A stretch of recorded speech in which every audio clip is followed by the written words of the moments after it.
My name is Anthony Lawang.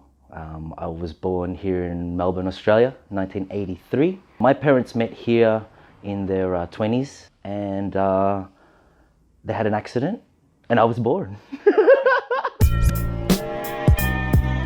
If we go right back, like in the 90s, I still remember it vividly. Vanilla Ice was playing. The clip, they were dancing and I started just copying the TV. My dad comes out and then he's like, Benny, Benny, sumasayaw today, like this, you know. That stuck with me. I was like, I want to do that.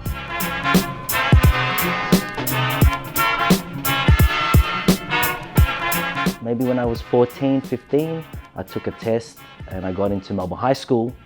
I think because of this, feeling of not being happy where I was, I ended up quitting year 12. I just stopped going to school. I just stayed at home to the point where my mum got really angry and she sent me out. If I could sort of paint a clearer picture of how depressed I was in bed for like a month. So something's up, you know what I mean?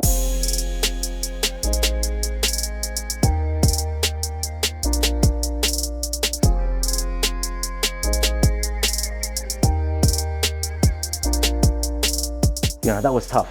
I get my heart broken for the first time in my life. My mother got Parkinson's disease. Then trying to deal with someone with dementia and having to leave your career in another city. It's adversity after adversity after adversity. I completely isolated myself to the point of almost committing suicide twice. It was that serious, where I had someone tell me, you need to go see a psychologist. It's only being addressed now.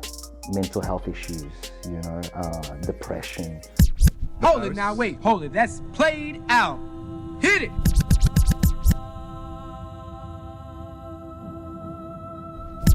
I think there's something about any form of self-expression that requires a lot of physicality.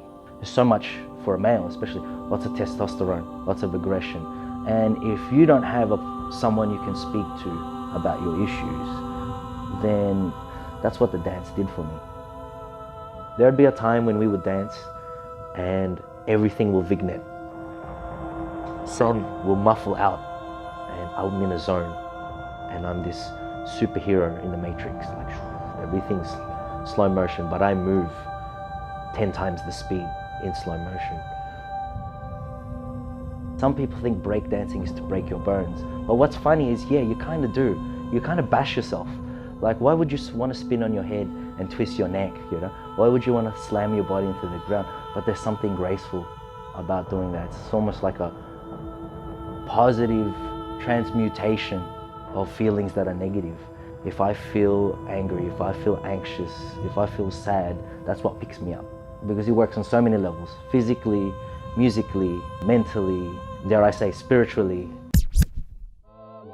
Dance for me has increased my capacity to be better than who I am right now. Every time. If I don't feel good, I just ruminate on negative things and become depressed. That's the result of me not trying to dance. And so me continuing to teach dance again, I think what that does is it addresses issues to help them build their capacity to become better. I've got students with ADHD. My class isn't about everybody doing things perfectly. It's about them being themselves. The kid's got ADHD, it's not my job to discipline him. That's not my job. My job is to make sure that he can get all of that energy out. I'm gonna go from head spin to chair freeze, and then I'm gonna go up and top rock. Then I'm gonna look at someone looking at me and be like, what are you looking at? And then do my best move afterwards, That's probably what this ADHD kid is thinking. And then mind you, he's then gonna run across the table and then do a backflip off it, and then go like this.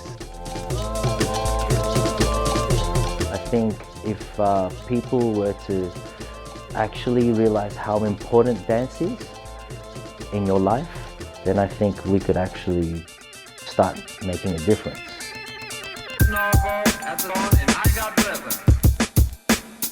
I